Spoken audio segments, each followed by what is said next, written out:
당신이 농장주야, 유기농 농장주야. 근데 거기 일꾼들한테 월급을 잘 안 줘. 내가 그 얘기를 꺼낸 이유가 있어요. 포리쉐 밀가루는 CRC 인증을 받잖아요. CRC 인증은 거기까지도 보거든요.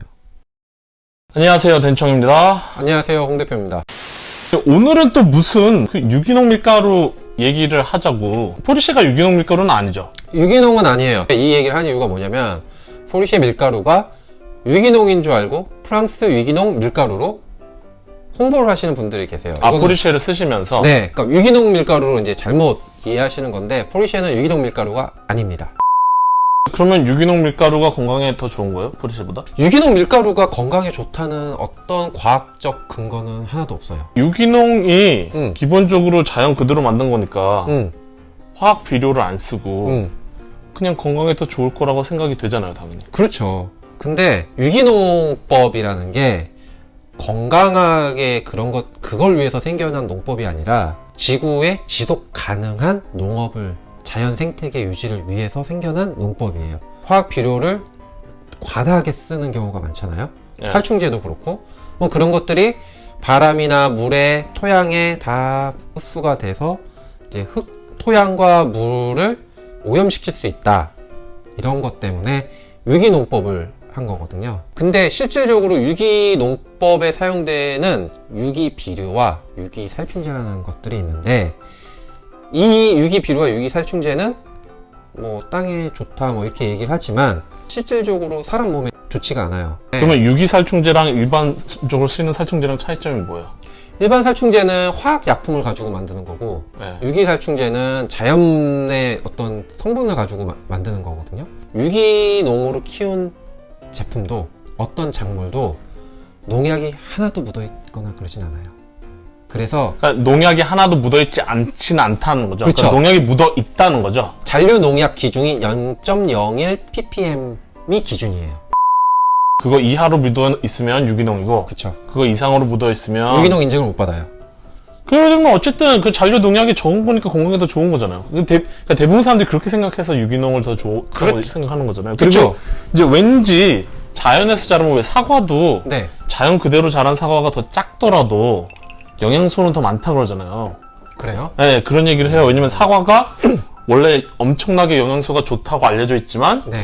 지금 개량을 해가지고 대량 생산하는 거는 네. 영양소가 그렇지 않기 때문에 뭐 아침에 사과를 하나를 먹으면 이게 뭐 금이다 뭐 이런 게 현대 사회에 대량 생산되는 사과에는 해당하지 않는 얘기다 라는 얘기가 있어요. 그러니까 사과 같은 경우는 그런 연구 결과도 있대요. 이제 사과를 갖고 영양소를 분석해 본 결과 지금의 사과와 예전에 대량 생산을 하지 않던 사과와 네. 이게 다르다. 그게 이제 밀가루는 꼭 그런 건 아니라는 거잖아요.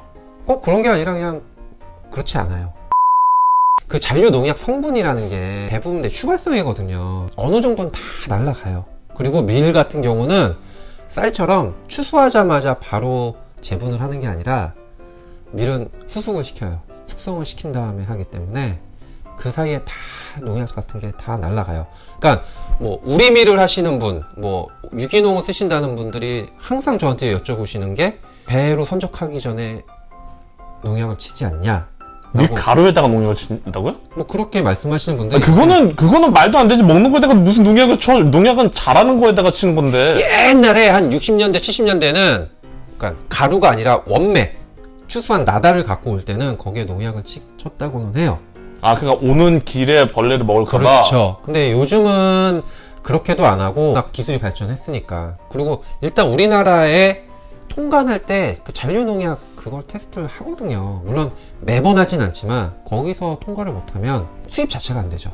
그러니까 요즘은 우리가 유기농이라고 생각하면 다 그냥 자연 그대로 퇴비하고 막 벌레들이 다 뜯어먹을 수 있을 정도로 하고 농약을 안 쓸 것 같지만 그게 아니라는 거잖아요. 그렇죠. 그러니까 유기농 그 퇴비가 있어요. 그 유기비료라고 하는 것들이 있는데, 따로 있죠. 그렇죠.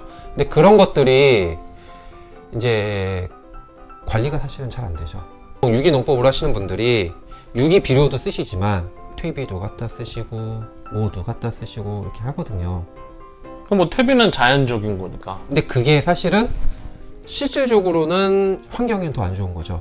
배수 처리 잘 안 돼서 분뇨들이 막 하수로 흘러나면은 막 오염돼서 난리 나고 하듯이 저도 몰랐어요. 이번에 알았는데 그런 우리가 자연 농법을 한다고 하면서 그런 것들을 과도하게 사용하게 되면은 분비물 나오는 거에 원래 독성이 있다고 하잖아요. 그쵸. 그게 토양에 그대로 묻어나고 한다는 건 거죠. 그쵸. 그게 지하수로 오염이 돼서 하고, 환경 땅을 생각했을 때는 유기농법을 하는 게 좋긴 한데, 유기농법은 단위 면적당 생산량이 실질적으로 그렇게 많지는 않거든요. 다들 쿠바의 사례를 들면서 생산량이 몇 년 지나면 다시 올라온다라고 하는데, 실질적으로 그렇게까지 많이 올라오진 않아요. 일반 비료를 쓰는 것보다. 아니, 그러니까 뭐 그거를 감수하고 그래서 유기농이 조금 더 비싼 거고, 그렇죠. 그래가지고 유기농을 먹는 거잖아요. 건강에 더 좋을 거라고 생각하고 자연 그대로 자랐으니까. 근데 실제로 건강하고는 크게 차이가 없어요. 논문들, 해외 자료들을 계속 찾아봤는데 유기농이 좋을 수도 있지만 좋다는 근거는 없어요. 근데 나쁘다는 근거도 없잖아. 영양소가 조금 떨어질 수는 있다고 하더라고요. 왜냐면은 이게 유기 비료 같은 것도 양을 일정 수준 이상으로 더 주게 되면은 그 병충해에 약해지면서 이게 영양 성분이 조금씩 약해진다고 하더라고요. 빵 자체는 유기농으로 재배하는 게 좋을 수 있다. 하지만 그거에서 나오는 나달, 열매는 꼭 그 영양소가 더 뛰어난 건 아니다. 그렇죠. 근데 이제 사실 대부분 사람들이 걱정하는 거는 그 겉에 있는 묻어있는 농약인데, 네. 유기농으로 만들었다고 해서 농약이 아예 안 쓰이는 건 아니고, 그렇죠. 사실 어떻게 생각하면 화학적인 걸 우리가 인위적으로 만든 화학 재료로 하느냐, 아니면 자연에서 나온 것도 사실 화학 재료인 거잖아요. 근데 자연에서 자발적으로 생긴 건 거지. 그렇죠. 그냥 MSG도 화학적으로 만든 MSG가 있고, 자연적으로 자연 재료로 만든 뭐 MSG도 있잖아요. 그렇죠. 근데 이제 자연 재료로 만든 MSG 같은 역할을 자연 재료로 만든 농약이 한다는 건데, 그렇죠. 그게 반드시 더 건강에 좋은 건 아니라는 거죠. 그렇죠. 지속 가능하고 착한 소비를 한다는 면에서 유기농으로 하면은 그건 말이 안 되진 않네요. 그게 원래 가치니까 그게 맞죠. 환경을 생각하고 지속 가능하고 착한 소비까지는 모르겠어요. 착하다는 기준은 워낙 모호해서 범위를 어디까지 둬야 될지 모르겠기 때문에. 지속 가능하고 환경을 오염 안 시키면 착한 소비겠죠? 이런 맥락. 근데 그렇게 하는데 예를 들어서 당신이 농장주야, 유기농 농장주야. 근데 거기 일꾼들한테 월급을 잘 안 줘. 내가 그 얘기를 꺼낸 이유가 있어요. 폴리시 밀가루는 CRC 인증을 받잖아요. CRC 인증은 거기까지도 보거든요. CRC 인증도 유기 비료 사용을 권장해요. 하지만 거기는 사용량을 정해놨어요. 많이 쓰면 안 되고, 그 유기 비료 자체를 네가 임의로 퇴비나 볏짚 이런 걸로 하지 말고 실질적으로 추적 가능한 유기 비료를 갖다 쓰고, 양도 정해져 있고, 그 유기 비료를 CRC에서 또 일부 롯들을 이제 또 분석해서 그것도 다 검증을 해요. 근데 그러면 CRC가 앞에서 그것까지 본다고 하는 거는 임금을 정직하게 주고 있는지. 거기까지도 1년에 4번 CRC가 농장, 재분소, 유통업체 다 방문해서 1년에 4번씩 이제 오디트라고 하죠. 감사를 하고, 뷰로 베리타스가 1년에 한 번 하고, 이런 식으로 되죠. 그리고 CRC 인증도 우리나라 유기농 인증과 동일하게 잔류 농약 성분이 0.01 ppm 이하여야만 사용을 할 수 있어요. 플러스 알파로 퀄리티도 되게 중요하게 봐요. 맛. CRC 인증은 검증된 방법으로 해라. 네. 그러니까 검증되고 확실한 방법으로 해라. 네. 그냥 주먹구구식으로 하지 말고, 유기농 인증을 할 때 보면은 조건이 되게 까다로워요. 그러니까 내가 만약에 농장이 뭐 1헥타르가 있으면 반경 몇 킬로 이내에 다른 그 농장에서도 농약을 쓰면 안 돼요. 휘발성이라고 했잖아요. 바람에 날려서 묻는 경우가 많거든요. 그래서 취소되는 경우도 꽤 많아요.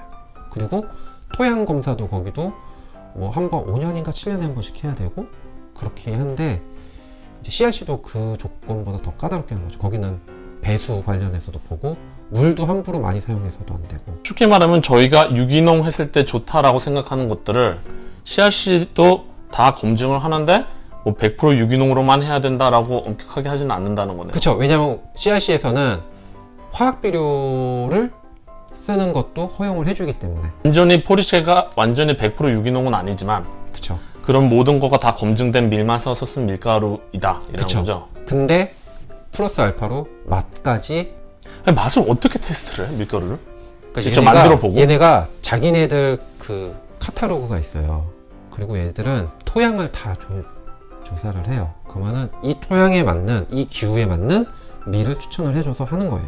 CRC 인증이라는 게 농장만 받는 게 아니라 재분소도 있고 빵집도 있고 그다음에 중간에 유통업체들도 껴 있거든요. 그렇기 때문에 여기서 다 퀄리티가 이건 맛이 좋아 라고 인정을 해줘야 농장에서는 그 CRC 인정을 그러니까 이걸 뭐 맛봐가지고 한다기보다 이 토양과 이 기후로 봤을 때 거기 맞는 이거로 했으니까 그쵸. 그 맛도 있을 것이다 라고 네. 그건 검증에 어느 정도 데이터가 있으니까 그쵸. 그거를 갖고 경작한 거에 맞춰서 해야 CRC 인증을 받을 수 있다는 거죠. 그렇죠. 그러면 CRC는 첫째 유기농 사용을 허한다. 네. 다만 검증된 방법으로만 해라. 옆집 김씨의 그 소똥 좀 가져다가 이게 이게 안 내가 지금 된다는 거지. 소똥이라는 표현 안 쓰려고 지금 머리를 쓰고 있었는데 지금 그걸 갖고 와서 하면 안 된다. 검증된 방법으로만 해라 유기농은. 그렇죠. 화학 비료를 쓰는데 이제 이것도 어느 정도 쓰고 이게 통제를 다 한다는 거죠. 그쵸. 이제 심지어 이렇게 뭐 물을 쓰는 양이나 그러니까 우리가 일반적으로 생각하는 착한 소비라는 거를 이렇게 입체적으로 임금을 얼마만큼 줬고 그렇죠. 그 과정에 오는 사람들이 뭐 얼마씩 받았고 네. 뭐 환경 오염은 어느 정도 됐고 안 됐고 어느 정도 시켰고 그럼 그거 보려면 농약을 얼마나 썼는지도 봐야 되겠네요. 그렇죠. 그러니까 쉽게 말해서 지금 이번 콘텐츠 알고 보니까 하고 싶은 얘기는 CRC가 좋은 소비다. CRC가 짱이다. CRC가 착한 소비다. 네. 생산 공정만 보면 우리나라 유기농 기준도 까다롭기 때문에 까다로워요. 엄청 까다로워요. 그 제품들이 그 생산 공정만 놓고 봤을 때는 뭐 착하게 만들었다라고 할 수도 있는 완벽하게는 아니지만 그쵸. 왜냐면은 내가 열심히 해도 그냥 갑자기 지나가던 놈이 그냥 농약 쓱 뿌리고 가버리면은 옆에서 그냥 농약 뿌렸는데 바람이 세게 불었어. 그러면 그냥 나도 그러니까 그런 걸로 유기농 인정 못 그러니까 취소되신 분들 꽤 많아요. 그러니까 우리가 지금 유기농을 비판하려는 게 아니라 유기농 하는데 뭐 유기농도 장점이 있지만 CRC는 그 모든 킹왕 짱이다. CRC가 짱짱맨이다. 그 모든 거를 다 비슷하거나 더 엄격하게 보고 있기 때문에 단순히 유기농이 아니라고 해서 나쁘다고 할 수가 없다. 네. CRC 인증을 받았기 때문에. 그쵸. 그럼 우리 밀은 뭐가 문제예요?